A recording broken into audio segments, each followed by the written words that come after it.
Welcome, everybody, to a brand new show here on World Championship Wreckage. As always, I am your friendly neighborhood dad hat wearing wrestling fan, joined by me for the very first time as we look back on the world of TNA wrestling and Impact Wrestling, Richie Mars. What's up, Richie? Thanks you for joining me, and we're gonna dive into a lot of stuff here with TNA. Thank you for having me. We discussed about collabing for a while. I'm just Yeah, glad that we have this project together because TNA was a big part of my teenagehood. I'm not sure if childhood because I was going into my teen years and I felt like I was probably the acceptable demographic they were trying to capture at that time because, Spike TV, which is basically if Axe body spray, Quizno subs, and Affliction t-shirts just went into a blender and just puked on you. That's pretty much the product they were trying to at least come across on that's my that's television screen. that's the most poetic way I've ever heard Spike TV being described. Like that's the most poetic It's way the ever. it's the man channel. It is the man channel, and it's crazy. Um, so a little background about why I kind of wanted to do the show, and we've been floating around this idea for a while here at World Championship Wreckage, and it was just one of those things where you know everybody had the kind of conflicts and time, and I uh, I got a really good deal on TNA Plus. Shout out, no, I mean as my buddy D Will Gray would say, no free shout outs, but I got TNA Plus, and I just had never really watched a lot of TNA. Like I was in college when it first debuted, and or I was just going into college really, and I didn't have the time. It wasn't available really. And then it's one of those things where, like, as the internet, developed, and you would see highlights and video packages, and I would see things here and there. But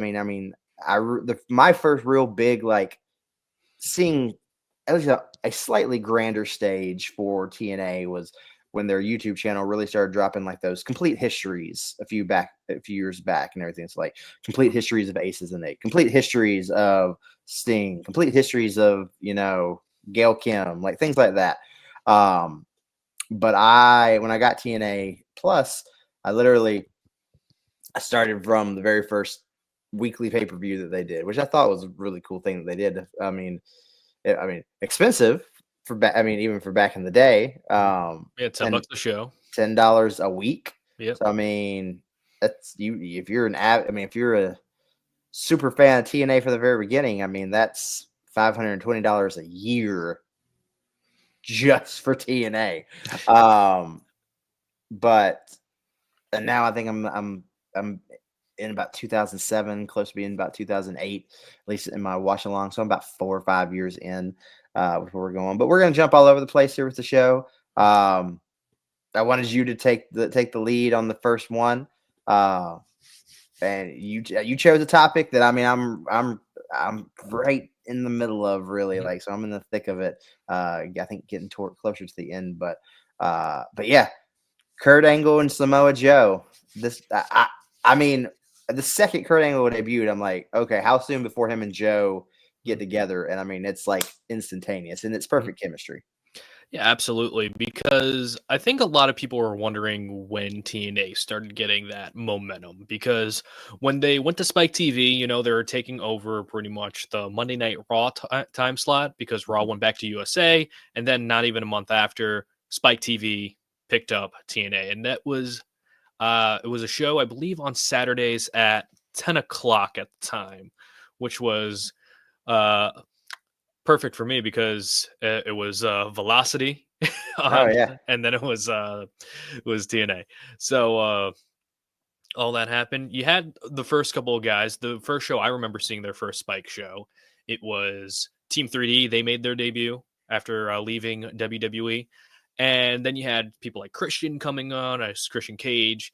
So it's like, all right, it's like here are these guys that I saw on WWE, but now they're getting a little bit more focus on TNA, which is pretty cool because me as an only WWE watcher at the time, I got into wrestling in 2003, 2004. WWE was the only game in town, so I didn't know of other wrestling, and TNA was that like first gateway into it's like, oh, there's a six-sided ring here. Everyone's doing everything a little bit love the differently. six-sided ring.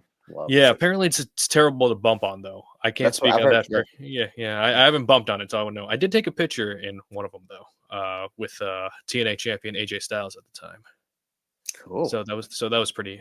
So there's a photo of me and AJ Styles somewhere. Me Don't and let my Self Bet Wrestling know that he will find you. He will take that and he will Photoshop his face over it. you know what? Yeah, as long as he wants to wear an FTW sweatshirt, you know what? That's fine. Um, So yeah, they were gaining like momentum in a moderate way, and just that.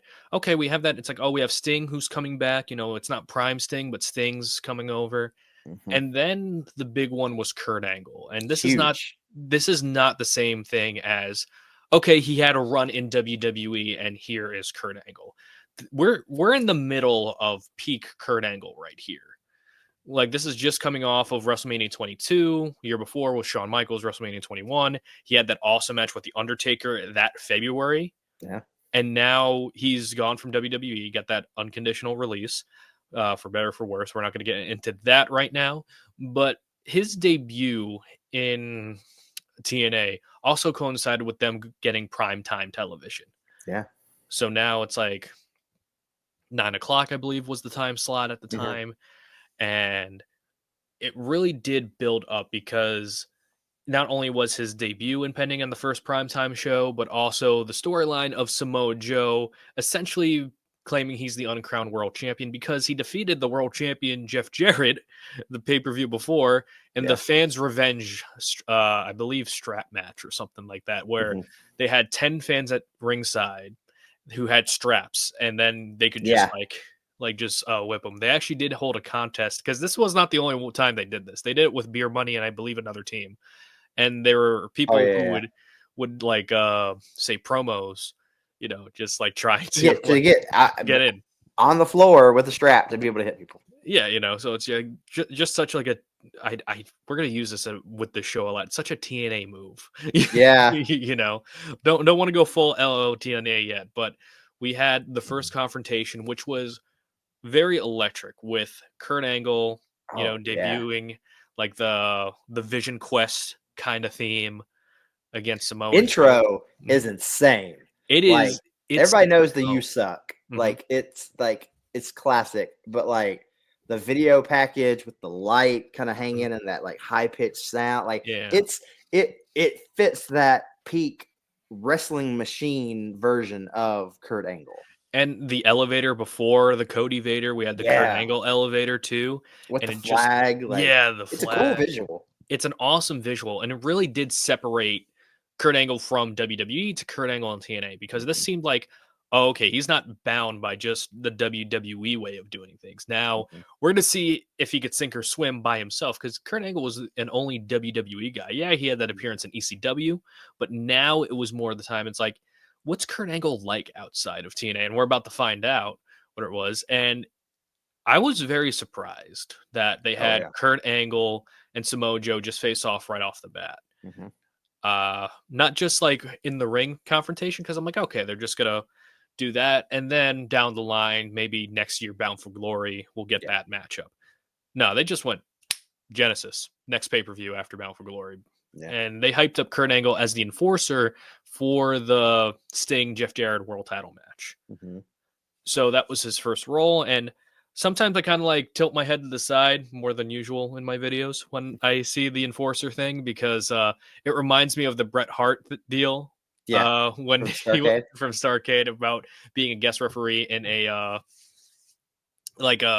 matchup, and I'm just Yeah, like, oh, that's kind of like a odd way to like. But again, you want to get them on the show, you want to see them yeah. present so people can buy. So I do understand that, but I'm like, not sure if like this is like the best thing, but at least it's for like the world title match. And this won't be the only time that Yeah, TNA did something like this with one of their newer yeah, guys with Kurt Angle involved as well, but that's later down the line. yeah. And you had Joe. I mean, if you look at Joe, I mean, he was going off that close to 2 years of not being defeated in a singles match. Like he would be defeat. He would lose matches and be the one never to take a pin or a submission, like a Yeah. triple threat. And he'd But lose by disqualification. yeah, But, but like he was never pinned or submitted, and they hyped that up, and it made him even more of like a mhm. legitimate threat. But I mean, and they're both of their move sets are perfect for each other. I mean, the amount of suplexes, it's physical. You know, it's rough. I don't like they were made for each other, like from the get go. Well, it's the classic Kurt Angle, more amateur wrestling based, and Samoa Joe, who was more jujitsu based. Mm-hmm. And when you have different fighting styles, especially like those that could be in a pro wrestling setting, it has potential to be a very good matchup in terms of you believe like what they're doing. And plus Samoa Joe being at the time, I think it was like 275, 280, and Kurt Angle, who looks like compared to his WWE run, he looked like he got shredded during that time Oh, as well. he got in there. I was like, dude, you're tiny. Like Yeah, you're like he was like 220, I want to say, like Mhm. 220. He in WWE he was usually around there, 220, 230. I think he was like 205 at one point. Yeah, he was tiny.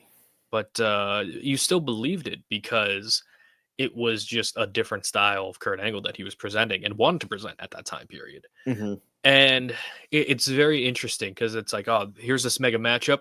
We're going right into Yeah. Genesis, like the next pay per view that, and Kurt Angle's first pay per view in general, facing off against Samoa Joe, saying it's the dream match. And, you know, there are going to be questions about, like, well, you didn't really need to do this match right away. Where it's like you could have taken time, you could have just like built it up a little bit. But I think it was one of those deals where you already kind of committed to the story with Sting and the World Championship, Mm-hmm. and you want that to happen. Meanwhile, you have Samoa Joe, who's probably the most over organic TNA star or Yeah. TNA original they had. I I know would he. argue at this point he is more over than AJ Styles, and people think Mhm, when you say TNA, you think AJ Styles. mhm. Like No, Joe was over. Joe was Joe one of them. was, he was the like, and the fans were bloodthirsty for him to win the world title. It also didn't help that AJ was in tag team with Christopher Daniels at the time, which Mm-hmm. again, nothing to sneeze at because they had a legendary feud with LAX. Oh, But we will Sty- talk about that one day. Like we yeah, will talk about that. but Styles and Daniels were just like, you know, that docket under where Joe, this was his breakout out of the X division because for the duration of this year, it was just X division stuff, like his feud with Christopher Daniels, AJ Styles. He had a match with Sabu in there Mm-hmm. somewhere, I think at Lockdown. But it was like, all right, Joe's just like here because they don't want to put him in the heavyweight division yet. If again, hindsight being 2020, I don't think they like obviously you don't expect Kurt Angle to go to to TNA, but it's like right as they pulled the trigger on Joe going to the heavyweight division, that's when Kurt Angle became available. And I Yeah. think that's what kind of like stunted that like push for Joe Yeah. a little bit, but not in like a bad way where it's like, oh, he's just going to stay here forever. But now it's like, oh, we have Kurt Angle to attend with right Yeah. now. Yeah. And Kurt and Joe even said in interviews that they were like, all right, we're going to be kept separate for a little bit. And then we're going to build up. Kurt wanted to face a couple of guys before Joe. He fought one guy before Joe, and that Yeah. was It Abyss. was. You know, and Abyss was the guy who was going to get that world title shot against Sting and lost. Yeah. So the guy loses. Oh, Abyss. Again, we will get. We'll talk about this one day. We'll get to do Abyss right around when the 2K DLC drops with for him. I assume because he's in the That's a 2K good one. game. Yeah, which is pretty That's cool. never what I thought I would ever say or hear. Yeah, yeah. I'm very curious to see how they do it. So we'll Yeah. see what happens. But Like, do we get do we get his actual interest music? Like, do we like? Yeah. honestly, like I'd be pretty cool. And also on my timeline, I had like the Abyss, like singlet Abyss, show up when he debuted in TNA. I'm just Shout out to MJ Duplessis. yeah, You know, he's sharing that in different very Kane like mask when he yeah, first debuted with like the flames and yeah. everything. And yeah, shout out to MJ. I'm not sure when this is coming out, but I have a Fantasy Warfare card against him Yeah. that we're recording soon. So um, XOJ talked to me about it the other day. Yeah. yep, and I'm prepping for it. I'm prepping for it hard. So You it's gonna be for a with pleasure. him, you better. Yeah, we'll see who comes out on top. But that's then. This is now. But you had Samoa Joe, you had Kurt Angle, and they built the Genesis. And whenever you have like the dream match tagline, it's always so difficult Mm-hmm. because you're already met with unattainable like expectations. Yeah. And with this being the first match and you want to make a program out of it, you don't want to like blow everything right out the gate. You want to like, show some stuff, but not like so much so that it's like, why are we having a rematch? And then the sequential matches are going to be like compared to this So one. many. And you're not even done with them either. I forgot. No, Yeah. there's a lot.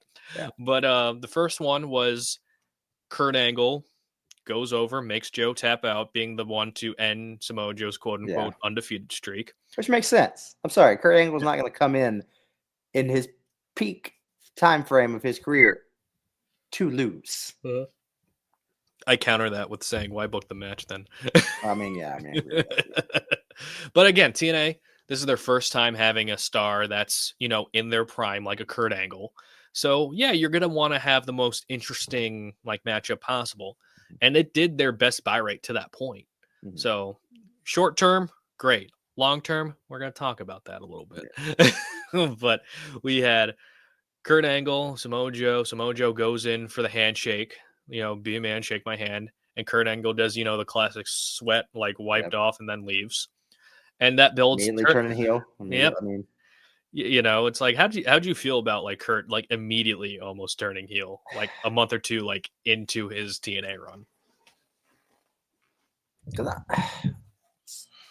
It's weird. Like I have a very love-hate relationship with Kurt Angle.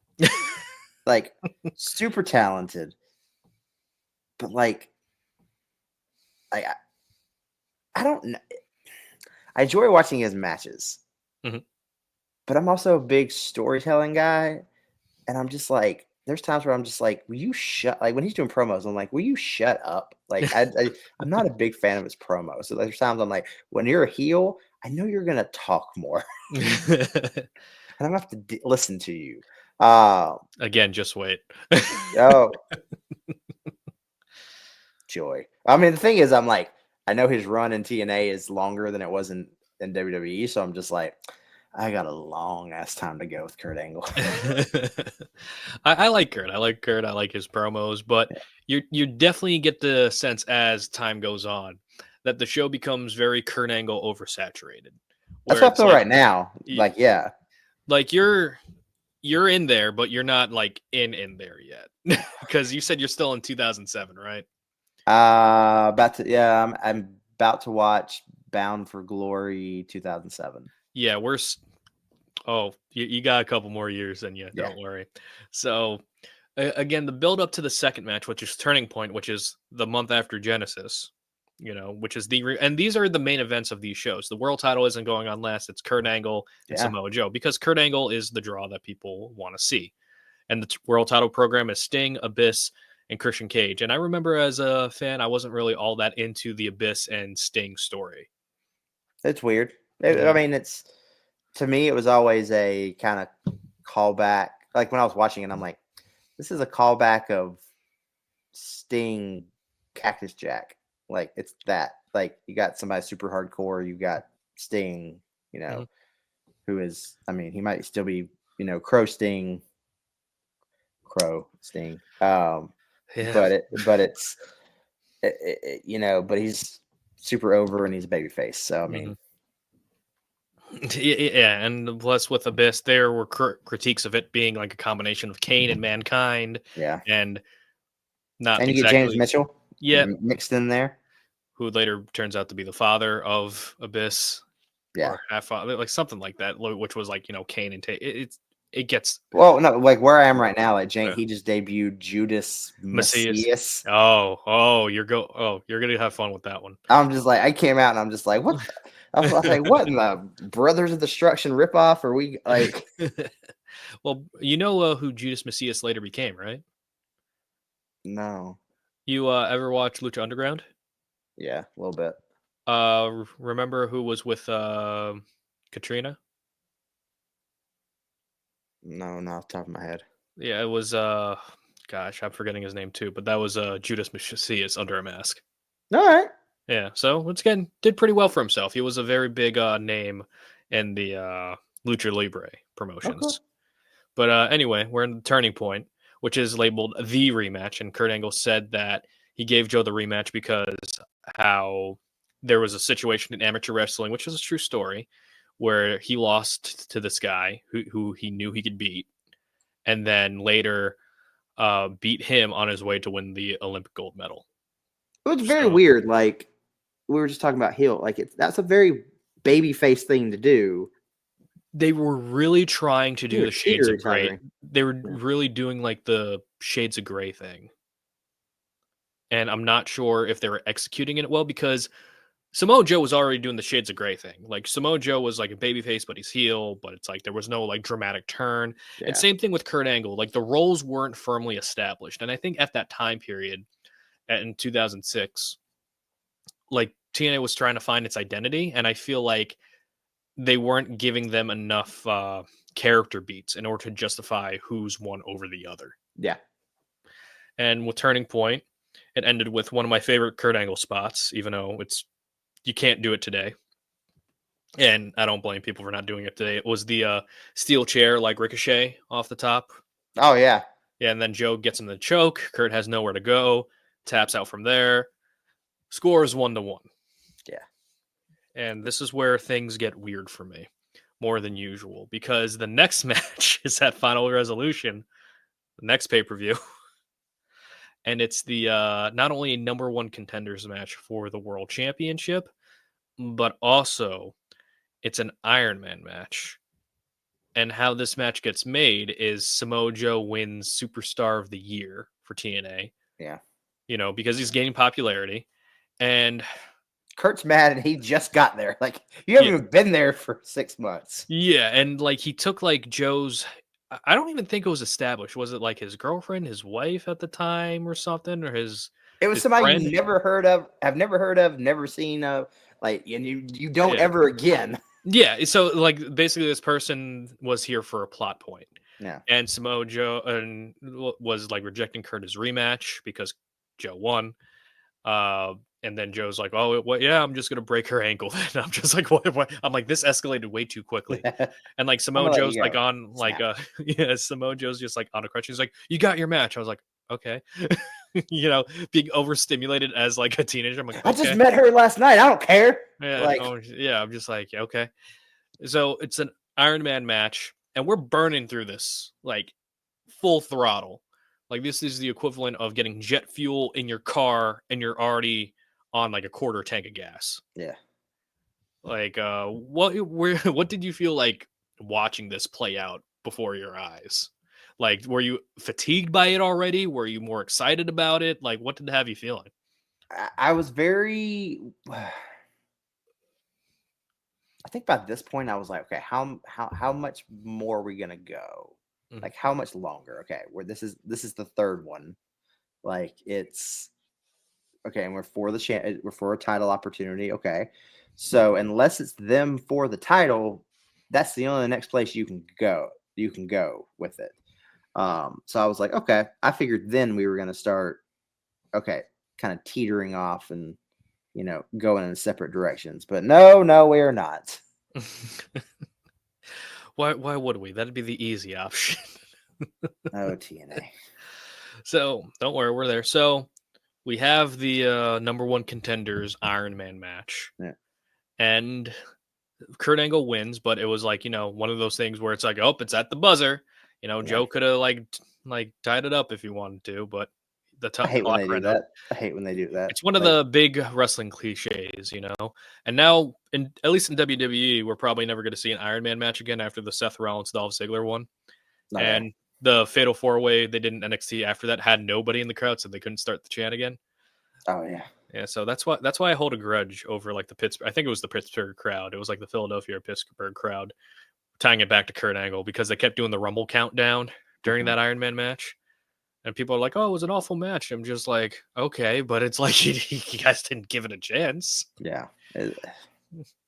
But it was just one of those things. That was my little rant on Iron Man matches. But I do enjoy. I don't like. I mean, if you're gonna do an Iron Man match for me, my gripe is don't do 30 minutes. Do an hour. Make it a true Iron Man match.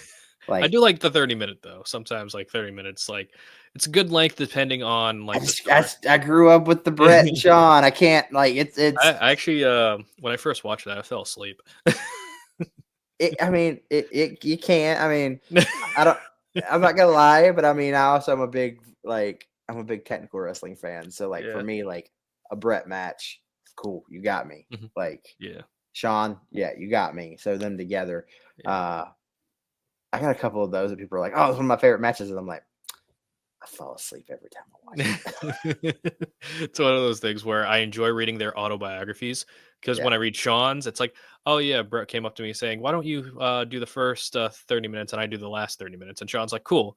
In Bret Hart's book, he I goes, just got Brett's book. Yeah. yeah. So I was reading it, and he's like to Sean, "Why don't you go with the first 25 minutes and I come out with the last 35?" And I'm just like, just had to get the extra 5 minutes in there, You didn't you, did. Brett? Just way to go, Brett.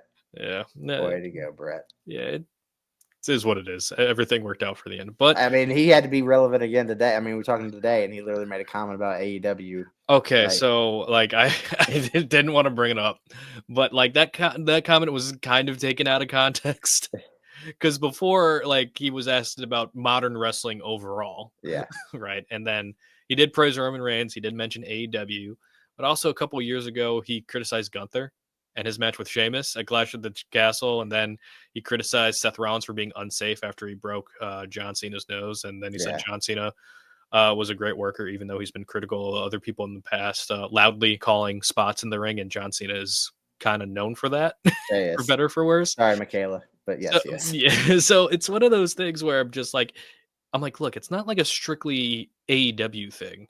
He hates everyone equally. he does. You know what I Maybe mean? that's why I'm such a Bret Hart fan. Yeah, you know, I'm like, there's no, and I put like a video, and I think I posted something on my Instagram story where I'm just like, not everything's just like people saying AEW bad. Like there's nuance to it, and I feel like we're There's good and losing bad, just almost. like there's good and bad in WWE. Yeah, Yeah, exactly. Like no, there's no like perfect like company. There's no perfect story. There you can get close to that, but at the same time, Brett's 67. I'm 31. Yeah, we're not gonna see the same views on wrestling yeah. at our age, you know. And it's like, and like Brett is not my favorite by any means, but it's like he has the right to his opinion. I have the Yeah. right to mine. Like I'll like some people are more open minded than others when it comes to wrestling and creativity. And like some people it's like, oh, can you see it my way? I'm like, yeah, sure, why not? And then just kind of deviate from there. I'm just here to have fun. Yeah. I have a hard time, like, and it's hard because I mean, we do podcasts, we do social media. Right. Like, anytime there's a quote or something that comes out from an actual, like, someone that has lived and performed and done the job of a professional wrestler, it's like everybody jokes about and they're tired of like the Brett Goldberg thing and everything. Hmm. But here's the thing: he's it's from his viewpoint, like he with what he dealt with from what we saw, but what we didn't see. Hmm. So it's like, cool. He wants to be bitter. Let him be bitter. Hmm. But I mean, the And annoying part is just the bringing up it always being brought up. But yeah, it's one of those things I think people just forget. Like, look, he's looking at it not necessarily he's looking at it from what what the general audience sees, but also behind the scenes, the way things work. Like yeah. it's extra things on top of that. So you can't take anyone who it does an interview. You can't take it just based on Mhm. what you're seeing on your TV or on your tablet or whatever Right. you're watching. And plus, like, he did introduce the AEW World Championship too You at did? that another year. He was under a WWE Legends deal then, so so it's like, Oh yeah, you can go be in that show. It won't yeah, matter. and that was the same year he got tackled by that fan from the Hall of Fame Oh entrance. yeah, yeah. So it's just kind of like, well, How much like, security will he have at this year's Hall of Fame? well, he has Austin, so I don't think he has to Yeah, anything to worry about with that. But yeah, for me, I'm just like, all right, dudes has an opinion. yeah, Like, it's like I respect it. He's done a lot for the business. yeah. Like, is every style going to connect with every single performer? No, No. There are no. some things that they like better than others. There are some people who are like, oh, work the chin hold, brother. And Really? so it's just like, and other people, it's like, oh, I want to see someone do a 630 through a table. Not saying I mean, those are, also me. yeah, so it's like everyone's got like, sometimes I want pizza, sometimes I want, Chinese Yeah, food. You know what I mean? It's like all of them are food. yeah. If I have pizza every day, I start getting bored and Yeah. getting a little bit pudgy. I don't want to get too pudgy. I got 2 kids. I know it's like to eat pizza pretty constantly. But yeah, we deviated a little bit, so we'll go back around to another great technical wrestler, being that Kurt Angle, Mhm. and Kurt Angle and Joe kind of split off at this point, Yeah. where, and I Which they say should that, have. yep, You they had should have, 3. You had 3 back to back to back. but they split off in terms of not facing each other. That doesn't mean they're still not in each other's stories, because Kurt Angle is the #1 contender, and he faces NWA champion Christian Cage. And the match and story there Freaking is love Christian Cage and TNA. Christian. Oh, I can't wait to do a Christian Cage episode. Yeah. It's gonna be great. But Christian Cage is teasing an advisor that's from Kurt Angle's past. We're gonna get back to the from Kurt Angle's past in a little bit. Yeah. And Samoa Joe is announced as the enforcer to make sure everything is all set. And there are seeds planted, like it might be Joe. Kurt He's Angle paranoid. Yeah. Kurt Angle thinks it's Joe, and Joe's like, bro, it's not really me, but it's like, if you think so, okay. And the advisor turns out to be who did you think the advisor was that they were teasing at first? I didn't know because I'm trying not to like look too like because I mean anything if I look it up it's gonna spoil things for me because I mean it was let's see 2006 2007 so I mean that was almost 20 years ago. But it's one of those things where I'm like, okay, what timeline wise, where are we in WWE? Like, it's gonna be like, who are we bringing in? Like, who is like? And I'm like, unless they're bringing in something really like, this is somebody that coached him when he was an NCAA world champion or like when he was training for the Olympics. Like, being TNA, I was like, I see him going down that route. Or I think I jokingly said to Mike Plessis, I was like, is this damn brother? So I mean, I think I was kind of floating around that. I didn't know if I took any. I didn't think I had like a serious thing. Like, okay, it's gonna be freaking, it's gonna be Brock. That's what they tried to make it seem They like. really tried to make it seem like Brock. Yeah, because I believe at the time Brock and WWE were going through. I don't think the lawsuit is the right term because it was about like a non-compete agreement or something like that. Mm-hmm. So they had that settled. So he was in the news. So it's like, oh, could be Brock. Yeah. I remember Goldberg was another one where I was Yeah. just like, that was another like rumor at the time. But it wasn't Brock, wasn't Goldberg. No, it was Scott Steiner. And this is pre-Steiner Meth Scott Steiner. So a lot of people were just whelmed. This was Scott Steiner. We haven't really seen him since WCW.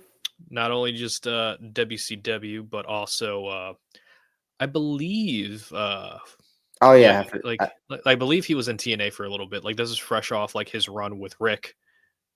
And this is fresh off, or no, we might. No, Rick, they're together they now. Just, I was a year ahead. Yeah, I was a year ahead of that, or a year behind that.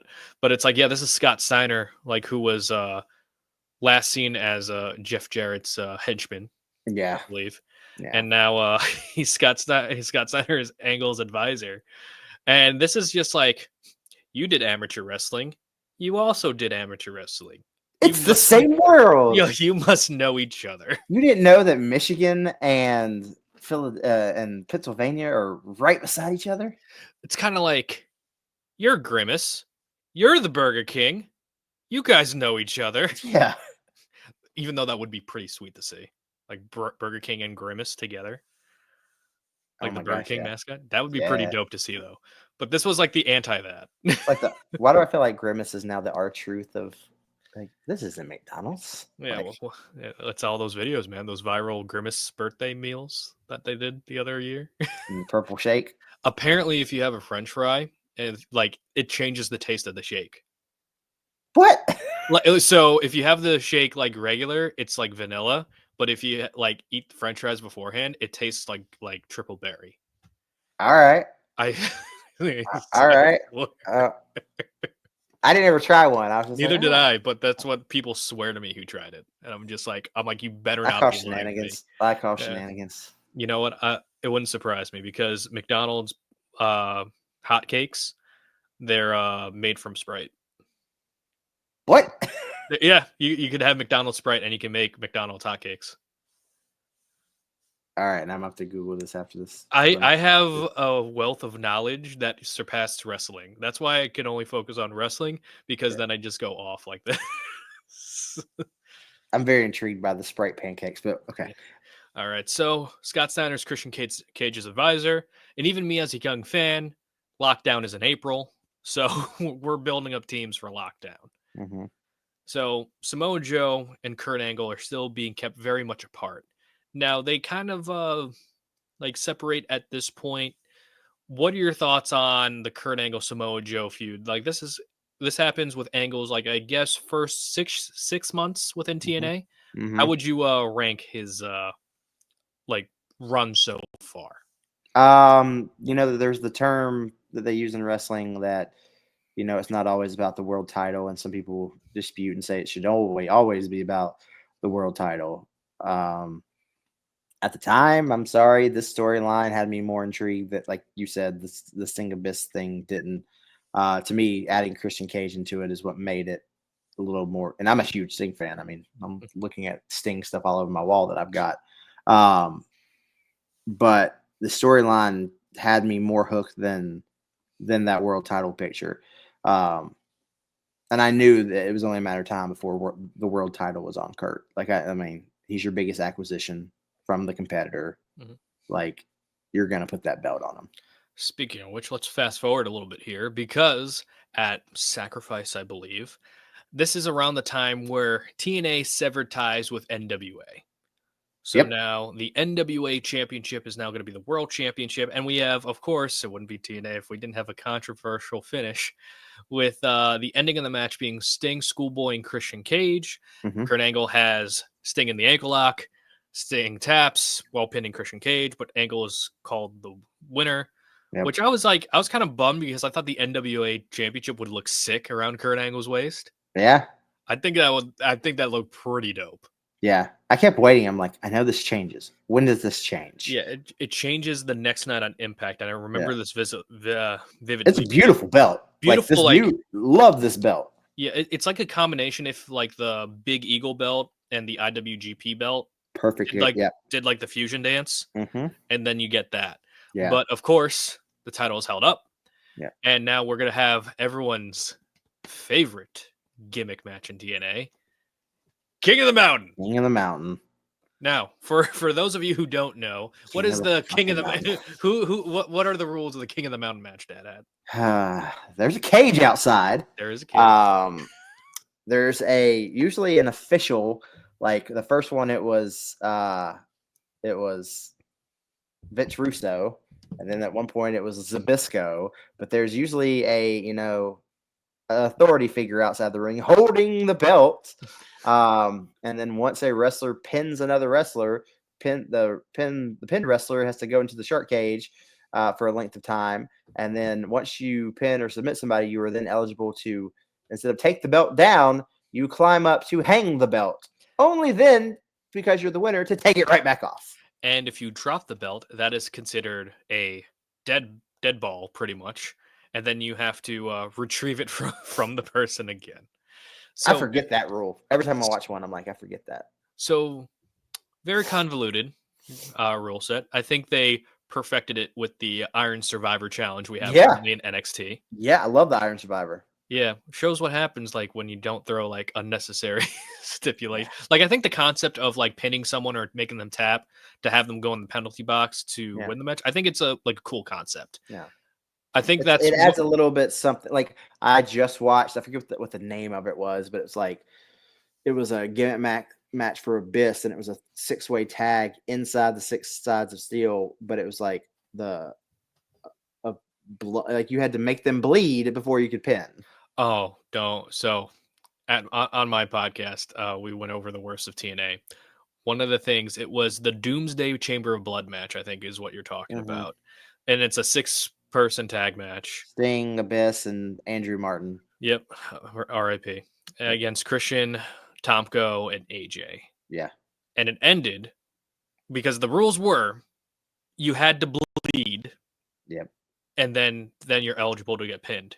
Mm-hmm. Guess what? AJ, who got pinned, didn't bleed. Yeah, no. So Wrap it up. I haven't bled yet. Fuck it. Again, another pod. But yeah, we have Kurt Angle winning this King of the Mountain match, Mm-hmm. and Samoa Joe showing respect. And of course, Kurt Angle gives him the angle slam because why not? Yeah. And then the next night, because why not? We're gonna have the championship chase. I believe that's what it was called, or something like that, where all the championships are going to be on the line on sequential episodes of Impact, and the winners will be in this championship match to Victory Road, where it will be the TNA champion and the X Division champion against the TNA tag team champions, Mm-hmm. and whoever gets the win gets that person's championship. Yeah. So if and Joe, Jay Lethal, Black Machismo, had just won the freaking X Division title the night before, crap, but that doesn't work. yeah, because that's not what they needed. And stay with us, fellas. This is why. Because it's so ridiculous. So, triple threat match for the X Division Championship happens. It's Jay Lethal versus Chris Sabin.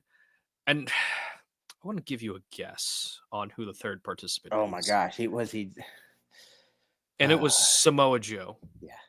It's one of those things. That's one thing that bugs me about. I mean, I know the whole thing about the X Division is there's no weight limits. It's not weight limits. It's no limits. Yeah. And sure, and but they did it with AJ early on too, where it's just like, all right, you're going after the world title. You know what? Now you're going back to the X Division. Right. Yeah. And especially because Samoa Joe was established. Hey, he's a heavyweight guy now. Yeah. But now he wins the X Division championship. It's akin to having Roman Reigns win the IC championship. Yep. Just because to just get him in this match. Yeah. And of course, Kurt Angle retains the world championship. I believe that was the same Impact. I'm not sure if they were still an hour at that point when it was just Kurt Angle, Christian, and Rhino. And they had like a match that lasted the entire hour. The whole length of the episode, yeah. Yeah, so which I thought was pretty cool at the time. Yeah. And then the team that got the World Tag Team Championships is Team 3D. Yeah. So the match at Victory Road is TNA champion Kurt Angle and TNA X Division champion Samoa Joe versus Team 3D. Whoever gets the pin gets the other person's championship. So if Brother Ray pins Kurt Angle, he's the world champion. If Devon pins Samoa Joe, he's the X Division champion. If Joe pins one of Team 3D, he's the tag team champion. Same thing with Kurt Angle. Mm-hmm. But of course, and whoever gets the pin gets a world title shot as well. So, they would get the world championship. Well, I thought it was like if Joe pinned Devon, yes, he won the tag titles for them, but it also put him in line to then challenge.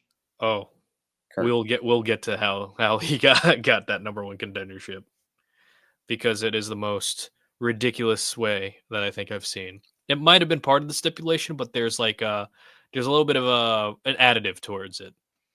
Yeah, because with Victory Road, we have Samoa Joe, and this is the finish, I believe, where Kurt Angle has Brother Ray up for the angle slam. Joe chop locks Angle's legs, gets the pin, and then gets the tag team titles by himself. Remember when Kane and Daniel Bryan did the I Am the Tag Team Champions? Yes. Samoa Joe did that, and TNA would do that for 2 other times after that. So he is the tag team champions by himself. How'd you feel about that kind of decision? I mean, I don't know. It's small thing. It just bothered me aesthetically. He's got the 2 belts buckled together, and I'm like, that makes it literally taller longer than you are tall. So they're dragging on the ground like the straps. It gets to the point, and I'm just like, why does when it was announced, I was just like, why does every title have to be involved? Because eventually, whoever I already knew that eventually Kurt's gonna win everything. Yeah. I've seen, and he also has the IWGP title at this. And this is before New Japan was how we see New Japan. Yeah, so it's one of those things where I'm like, okay, cool, you're gonna give everything to Kurt. Well, then eventually he has to lose every freaking one, which, I mean, I just watched that, and he does, other than his world title. Yeah, that was no surrender, I believe. Yeah. But now this is going to build up to Hard Justice, where it's for all the gold. Everything. Yep. So it's the TNA title, the IWGP Heavyweight Championship against Samoa Joe's X Division and TNA World Tag Team titles that he's holding by himself. The thing about that is, even when I'm a teenage fan, and it's like I was on like the internet, but like not on the internet, Yeah. and like even I knew I'm just like, well, this IWGP Championship one, it's like I don't know what that is, so I looked up like what it is. Oh, cool, different promotion, and even like for that, I'm just like, they're not going to make Kurt lose this one because of like when you win another company's championship, very rarely will they let their championship change hands On another shot. Yeah. on another show, Yeah. especially on a pay-per-view. But during this whole time period where it's like we have Kurt Angle, in the tanning bed with Kevin Nash as his psychologist because Dr. Nash. I'm Dr. like, what? Nash, which I love. I love Kevin Nash and his That too. TNA run. Okay, and then I'm gonna need to get you on a podcast one time with Will Yeah. and let you talk about Kevin Nash as the booker of WCW because that I did say WCW. I said TNA. There's a whole different yeah. story. TNA Kevin Nash is just like, if you ever you've seen the X Division PCS like Oh paparazzi, yeah, great stuff. Love it yeah. so much. They have director's cut editions on YouTube. It's awesome. Okay, I didn't know that. I'm gonna go look Oh that my up. god, they're so funny. But yeah, we have Dr. Nash, and meanwhile, it's like Dr. Nash is a psychologist for Kurt Angle and a marriage counselor for him because he's going through a tough time with Karen Angle and an angle, no pun intended, that doesn't really hold up well nowadays. Does not. And she's been seen around with another bald gentleman, which fun fact is the trademark. Yeah, Do you know who the trademark is? I do not. I've heard of that, but I don't know what it is. So he's the other voice on John Cena's entrance theme and his cousin. Really? Yep, and you just switched to the Kurt Angle lyrical version, right, of his TNA theme? Yeah. He does the vocals for that as well. All right. Yeah, so like right after that, it's like he lays on the vocals. Spoiler alert: Karen Angle. It was like it's like, oh, Joe's gonna win, and then Karen turns and then goes with Angle again, leaving Samoa Joe still winless against Kurt Angle, except for that one time. But no one remembers that because it seems like at least now they're trying to position Joe as a top guy, but Mm-hmm. it's the same thing where it's like, oh, if he loses, that's going to make the chase even more gratifying. But that doesn't work always. No. Example, see Roman Reigns as the big dog. Yeah. No. No. Yes. You got to the point where I'm like where we are now. I'm just like, I'm done. And the addition of Karen Angle didn't help. I was just like, you are not Vicky Guerrero, and you're trying really hard to be Vicky Guerrero. Yeah, and I feel like this was right after the Vicky Guerrero stuff too. So, like, they were kind of like art imitates life, Yeah. kind of thing. And now it's like you're still in the middle of this. They're separating the Samoa Joe Kurt Angle feud for the time being, and I'm not going to spoil too much for that, but I will say it does culminate in 2008. Yeah. On the Lockdown show. Yeah. Which becomes one of I believe their biggest grossing event on that point. But I do want to ask you a question because I believe that's the next Kurt Angle Samoa Joe singles match. Mm-hmm. From what you watched right now, is there one match in particular that sticks out with you? Because there's and I have the Kurt Angle's TNA DVD, and they have all of the Samoa Joe Kurt Angle matches. Oh yeah, they have every single one of them. And none of them, like, I enjoy every one of them. But when you have that so much back to back to back to back, it could get overwhelming. Did you feel like overwhelmed at a certain point? By the third one for sure. To me, the first one, like, it was great. Like, they really were like, cool. This is not for the title. We're the main event. We're gonna prove why we're in the main event. Like, yeah. And they complemented each other so well. Yeah, and like I really enjoyed it as a fan because it's like at that time WWE would not give TNA guys a second look at. If you were TNA, you were just kind of like branded as a certain guy, and like a big thing was like unless you were a WWE star originally, there's no pathway going WWE went from TNA. It's just like, oh, you guys are like more smaller guys, or like in Samoa Joe's case, it's like, oh, we're just not looking for guys like you. The only independent star at this time period, and he was still like trying to like gain prominence, was CM Punk that was like successful within that WWE system. Yeah. Yeah. So like the independents were like, I really enjoyed Punk's time in TNA. It was more. yeah, It was more than I like. I knew he had been there, but it was more than I knew that he did. yeah. It was the Gathering, if I remember Yeah. correctly. Mhm. But yeah, like the whole Samoa Joe Kurt Angle like deal, it was good. Like love both guys.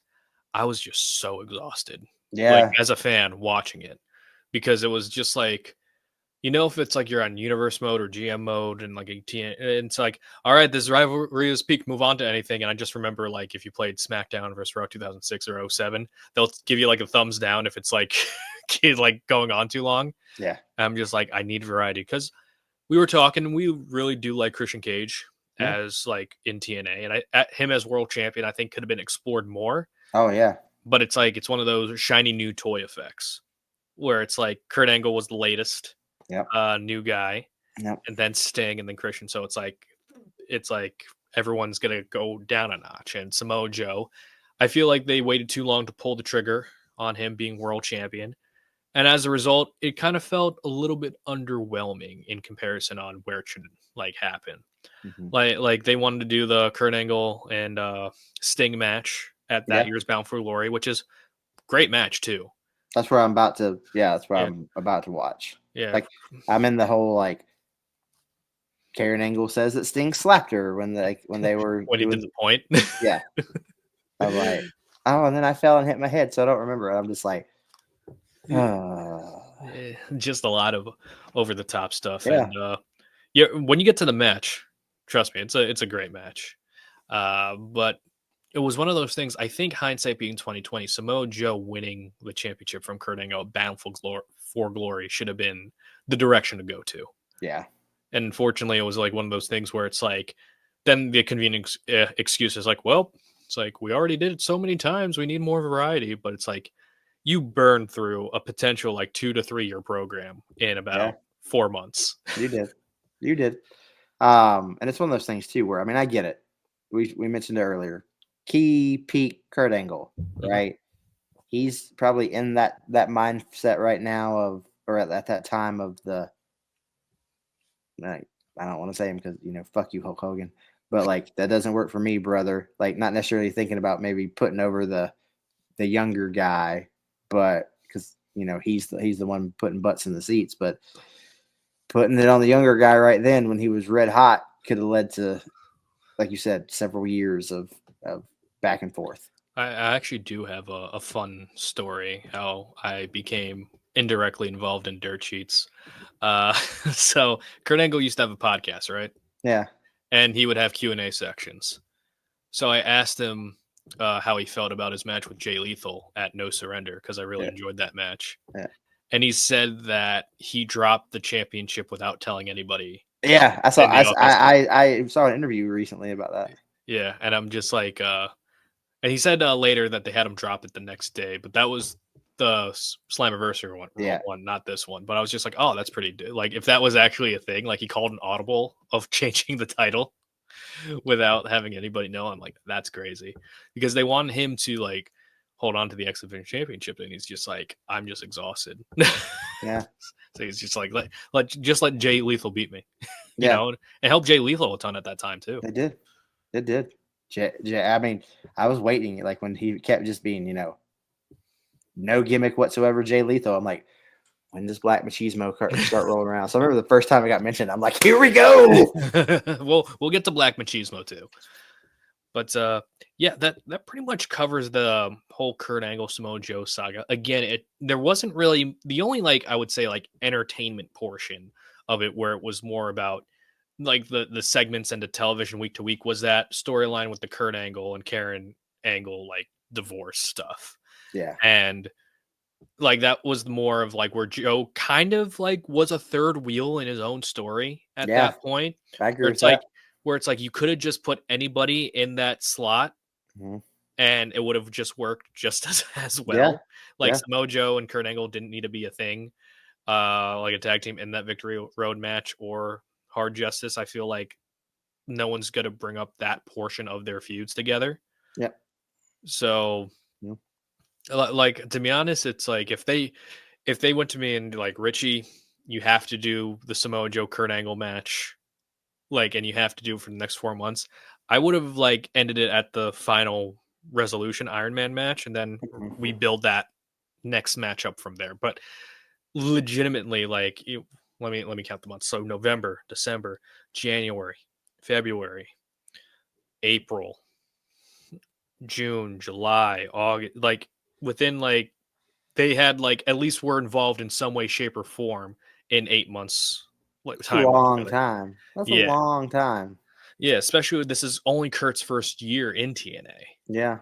So it's just like, again, it's too much too soon. It's almost like we got a buffet here. You can have the whole thing, but it's like, and I know there's more to come because I know about the Main Event Mafia. I've watched it, like, and Joe, part of Main Event Mafia, not part of Main Event, like that kind of stuff. But it's, yeah, I mean, that's most of your year is the same person. Like, it almost gets to the point where you're just like, you know what? I don't care anymore. Like, I just honestly don't.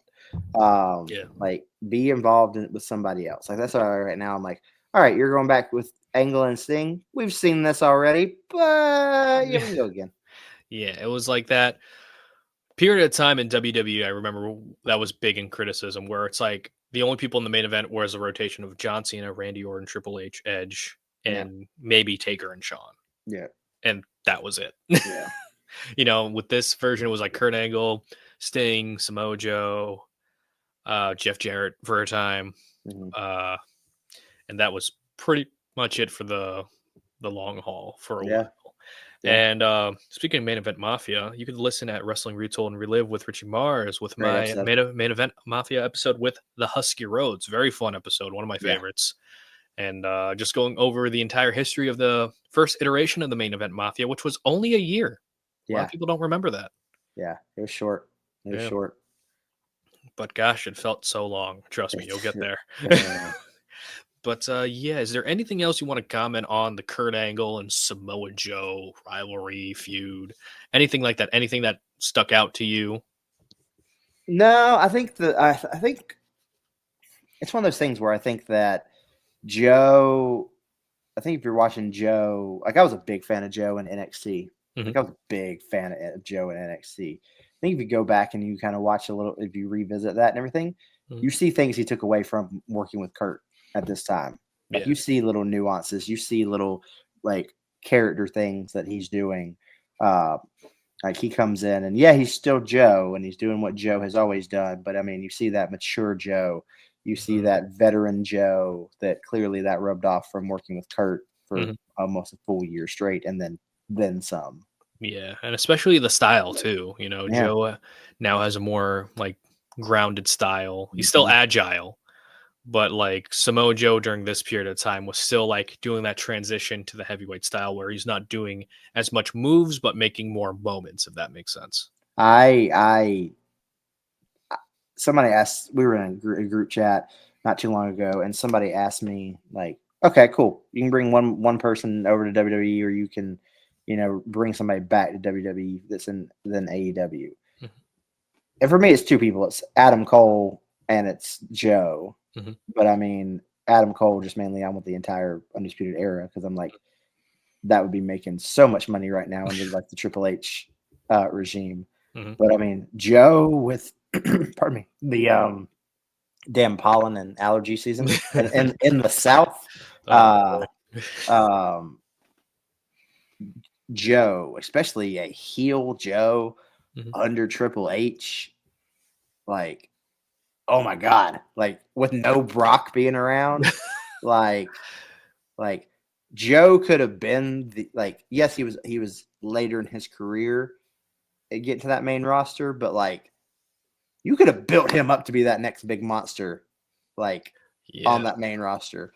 So it's one of those things where I'm just like now with him in the AEW, I'm just like, Hook and like that whole faction. I'm just like, Why are you doing my boy like this? I do like the ops though. The ops are Yeah. pretty entertaining to me because it's like Samoa. If you're not gonna have Samoa Joe in the world title picture, him mentoring, Taz's Yeah. kid, kind of like a flashback to what you're gonna see in the future of Yeah. TNA, and Shibata just being the cameraman, that's Yeah. that's a perfectly fine story, I think. Yeah. But also him being AEW world champion at a It was time where great. I think nobody expected him to be world champion. Absolutely not. I was there live when he won the world title. Really? That's cool. Yeah, That's cool stuff. I was at World's End. Yeah, I was at World's End, and it was me and my Never buddy. saw it coming. Never saw it. I Yeah, didn't expect. I was like, Tony ain't gonna put that bet on him. yeah. I'm just like because this is like a couple months after Punk left. All that, a month removed from Punk's return to WWE, Mm-hmm. and again, AW buzz was not like a big thing, but I was just like, you know what? I'm just like me and my buddy. We were just sitting down watching. I'm just like, I really hope we see Joe win because it's like Joe winning is just like that's ultimate euphoria of seeing his hard work going at, and he's not even I guess in ring wise peak Joe, but it's like Samoa Joe is an incredible worker, Yeah. just so good, and I love him in the ring, but man, I love him on a promo. yeah, I feel like he's not properly rated in the promo department, but he should be in the discussion of greatest of modern mic workers Yeah. because he is believable. I believe you're gonna his early. I mean, they still to this day do it, but I mean, a lot of times, especially early on, it's like Joe's gonna kill you. Yeah. He made that believable. He really did. Mm-hmm. Yeah, even if he sometimes will wear the mullet. I'm not a big fan of the Joe with the mullet. No, no. Yeah, I do like this poofy hair Joe though. I like poofy hair Joe. I don't know. I'm always a fan of look at Joe when he debuted on NXT and he's got just the buzz cut, yeah. and he's he comes out. And I'm like, you're a freaking bulldog, man. Oh, you're just I'm gonna choke you out. Oh, you're gonna see the creation of Buzzcut Joe sooner rather than later. I know we get face paint Joe. That's exactly where it happens. Yeah, the nation of violence. I'm just why are we bringing in face paint? Okay. Yeah, but again, I think that just about covers it. I give this rivalry I'll give it this is 70, 80 in the bar, yeah, the bar, we're Sheamus Cesaroing it, I think, because it's so much great stuff, so many great matches. Yeah. The first two, excellent. The Iron Man match, good way to cap it. The next couple of things, kind of a blur, and then when it ends at Lockdown, which you will see, maybe we'll do a little follow up once we get the Lockdown. No. Very excellent stuff, and really did push forward what we see in wrestling nowadays, in my opinion. Mm-hmm. But overall, TNA had a hot hand and decided to bet on both red and black, and it landed on green. Yeah. So it's they had their winnings. They could have just walked away from the table, but it's got a little bit too greedy at the end. Oh yeah, absolutely. Well, cool. All right. Well, I'm gonna pick for our next episode, and I'm gonna give you a choice. Ooh. Tag or singles? Oh, boy. Let's see. Let's vary it up because TNA had a really deep tag division. So let's go to the tag division for the next episode. All right. I want to talk about America's Most Wanted. All right, here we go. Does that include their feud as well? Yeah, because I'm kind of past that now. I'm on to Cowboy James Storm with Rhino and all the alcohol stuff. So I mean, yeah, and it's hurting my heart to watch Dustin Rhodes' Black Brain right now. It's hurting my heart. Yeah, but thankfully he comes out the other side. He does. So America's Most Wanted next time. AMW. From literally, they were on the very first weekly pay-per-view. Mm-hmm. It's it made me a big Chris Harris fan. I'm just why have I not ever seen this? He reminds me of that Braden Walker fella. I remember watching, and we'll get to it when we talk about that episode, but the Six Side of Steel with Triple X, and messaging because Mike is my go-to talking about TNA because he loves TNA too. Yeah. And I was watching it. I was texting him. I was I think I have a new favorite match. Not of TNA, but overall, like I think Yeah. this has just entered the chat, and he's like, "Which one are you watching?" I sent him a picture. He's like, "Oh, that's fantastic."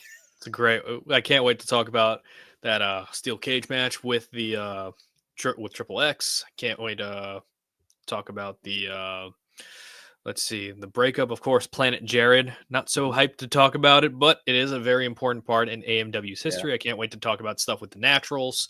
Yep. And we Naturals are great. even get to touch on LAX a little bit, which is pretty cool. Yes. So, Before we jump off here, though, breaking news. I think it's the same thing I got messaged by. Per PW Insider, Miro has reportedly signed with WWE. All right. Lana has not. So only a matter of time. We'll see what happens.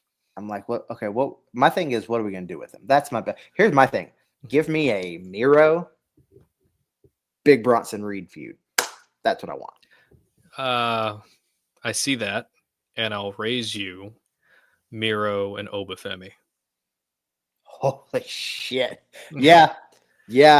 Because Miro could easily come in and just be like, "Look, I was you. Mm-hmm. I could be running this place right now. Mm-hmm. Like you could go down. They've done that storyline before, but like, you could easily be like, and if you squander it, you'll go and sit at home for another company. Like you could easily use that.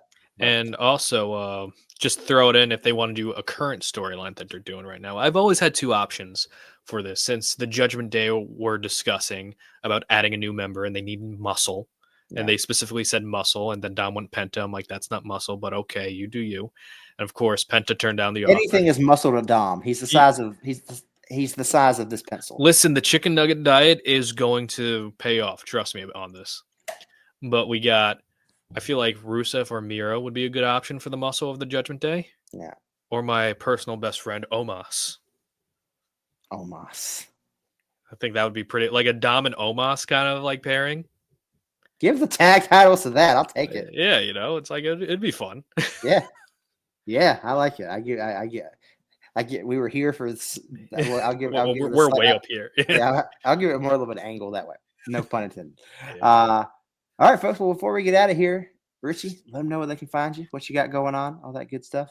Again, at Retold Richie Mars on the YouTube, Instagram, and TikTok. Also, Wrestling Retold and Relive with Richie Mars. Of course, I am Richie Mars. You can find on Spotify, Apple Podcasts, and YouTube as well. And the latest episode is breaking down the before and after effects of the match that's getting inducted in the WWE Hall of Fame, the Bret Hart versus Steve Austin submission match at WrestleMania 13. Coincidence. That's what we're about to record for Wreckage. Oh, that's really funny. I actually came from a recording of that episode before I came on here. Yeah. So we're like sandwiching. Yeah. Like we, I think we might be recording that tonight.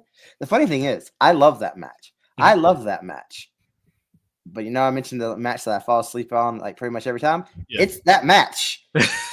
I don't know why, and I love that match, and I love it as an entirety. It's a soothing match to fall asleep. Clearly, but like my wife, she's like, you fell asleep, and she's not even a big wrestling fan. She's like, and she at least knows who Stone Cold is. Like we're the same age, and so she knows all about the Attitude Era stuff because she's like her running joke. She's like, I know more about wrestling now than I ever thought in my life would. And I lived through the era where literally every boy in the school was wearing a wrestling t-shirt. So I knew everybody during that time frame, and I didn't need to or want to. But she's like, he's bleeding like a stuffed pig and you're falling asleep. And I'm like, violence suits me. I can't help it. Well, I'm DadHat Wrestling. You can find me everywhere. TikTok, Instagram, X. If they're still on MySpace, I'm sure I've made a page for it. You also can find World Championship Wreckage on all the same social medias as well. Make sure you give us a like and subscribe. Go listen to Richie's show as well. He's a great host. About to say that I definitely love that Main Event Mafia episode. That was him and Husky. That was great. And then also check out everything else we got going on here on the channel. From everything's listed on a playlist. There's short form stuff. There's long form stuff. You've got things like if you want retelling of Raw from get go, you got Queen's Court. Now they're on a little bit of a hiatus because thanks to them jumping to Netflix, not all the Raws are on Peacock anymore. Thanks thanks, Papa H, for ruining one of my shows. And we've got, of course, Flash Show Wreckage. We've got Fantasy Warfare that you mentioned. A little bit of everything. There's some short form stuff as well, but we're excited to do Bound for Impact. I'm excited to do this with you. I'm already jacked to do the next one. Like, this was a lot of fun. So we'll head out of here and hope you guys have a good rest of your day. Thanks for checking us out.